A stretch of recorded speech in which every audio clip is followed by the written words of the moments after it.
एक गांव में कुश्ती का आयोजन हुआ था। दूर दूर के सभी गांवों से बड़े बड़े पहलवान आए हुए थे। सभी पहलवान हट्टे कट्ठे थे। पहलवानों की भीड़ में कालू पहलवान सबसे दमदार था, जिसने आज तक एक भी कुश्ती नहीं हारी। कुश्ती का प्रोग्राम चालू हुआ। बारी बारी से सभी पहलवानों के बीच में कुश्ती हुई।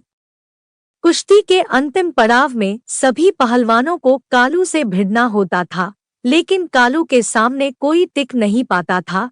आखिरकार इस कुश्ती प्रतियोगिता का विजेता भी कालू ही रहा।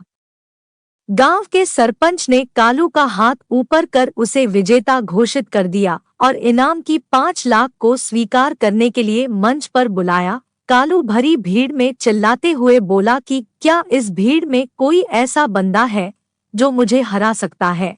अगर मुझसे जीत गया तो ये 5 लाख उसके, और अगर हार गया तो उसको मुझे 1 लाख रुपए देने होंगे।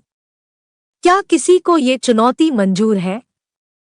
भीड़ के सभी नौजवान एक दूसरे का मुंह देखने लगे। कोई आगे नहीं आया। किसी को आगे न आता देख कालू हंसने लगा। तभी एक दुबला-पतला आदमी आया और बोला, मुझे तुमसे कुश्ती खेलनी है। दोनों मैदान में उतर गए। सभी लोग कालू के लिए तालियां बजा रहे थे। किसी ने गुल्लू का नाम तक नहीं लिया। अब गुल्लू और कालू के बीच कुश्ती शुरू हुई। गुल्लू किसी तरह से खुद को बचाकर आगे भाग रहा था। सभी लोग गुल्लू की मूर्खता पर हंस रहे थे। गुल्लू को भी लग रहा था कि उसने अखाड़े के अंदर आकर गलती कर दी है, लेकिन वापस बाहर गया तो 1 लाख देने होंगे। गुल्लू ने अपना दिमाग चलाया और चालाकी से उसको पीछे से पकड़ लिया और कालू को खूब गुदगुदी की।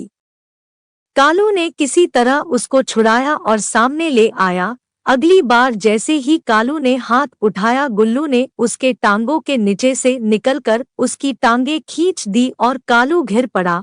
भीड़ अब गुल्लू गुल्लू करने लगी। कालू ने अपना होश खो दिया, लेकिन किसी तरह वह खड़ा हुआ। एक बार फिर दोनों आमने सामने थे। एक बार फिर गुल्लू ने कालू की टांगों के नीचे से होकर घुटनों के बीच दे मारा। कालू गिर पड़ा और फिर खड़ा नहीं हुआ। सरपंच ने गुल्लू का हाथ ऊपर किया और उसको विजेता घोषित किया। शर्त के अनुसार गुल्लू 5 लाख जीत गया। कहानी की सीख, बुद्धि के आगे बल को झुकना ही पड़ता है।